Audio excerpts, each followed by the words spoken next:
பேச்சு அரஹர என்பது அவரது மூச்சு கிரிவலம் ஒரு முறை நீ வரும்போது சிவனது தரிசனம் அவரிடம் பாரு ஆகாயம் தலை வைத்து பாதாளம் கால் வைத்து ஆதாரமாய் நின்ற மலை கூடுவோம் தீயாக முகம் காட்டி தாயாக கரம் நீட்டி வாவென்று அழைக்கின்ற பதம் சேருவோம் சிவ சிவ என்பது சித்தரின் பேச்சு அரகர என்பது அவரது மூச்சு கிரிவலம் ஒரு முறை நீ வரும்போது சிவனது தரிசனம் அவரிடம் பாரு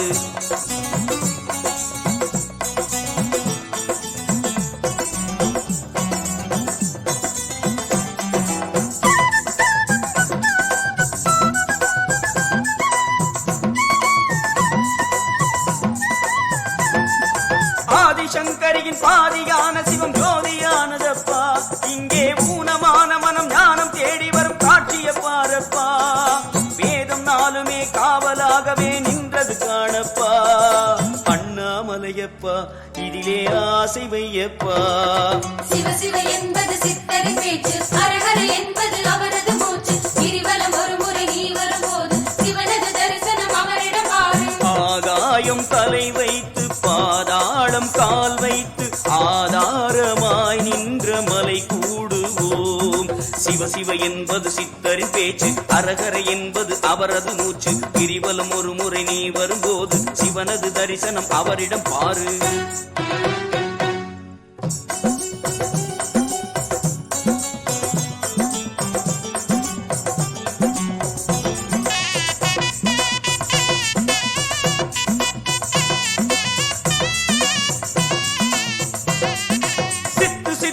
பித்து பிடித்தபடி சுத்திடும் மலையப்பா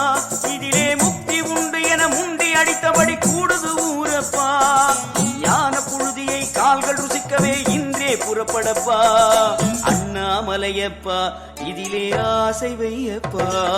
சிவ சிவ என்பது சித்தரின் பேச்சு அரஹர என்பது அவரது மூச்சு கிரிவலம் ஒரு முறை நீ வரும்போது சிவனது தரிசனம் அவரிடம் பாரு ஆகாயம் தலை வைத்து பாதாளம் கால் வைத்து ஆதாரமாய் நின்ற மலை கூடுவோம் தீயாக முகம் காட்டி தாயாக கரம் நீட்டி வாவென்று அணைக்கின்ற பதம் சேருவோம் சிவ சிவ என்பது சித்தரின் பேச்சு அரகர என்பது அவரது மூச்சு கிரிவலம் ஒரு முறை நீ வரும்போது சிவனது தரிசனம் அவரிடம் பாரு அண்ணாமலையே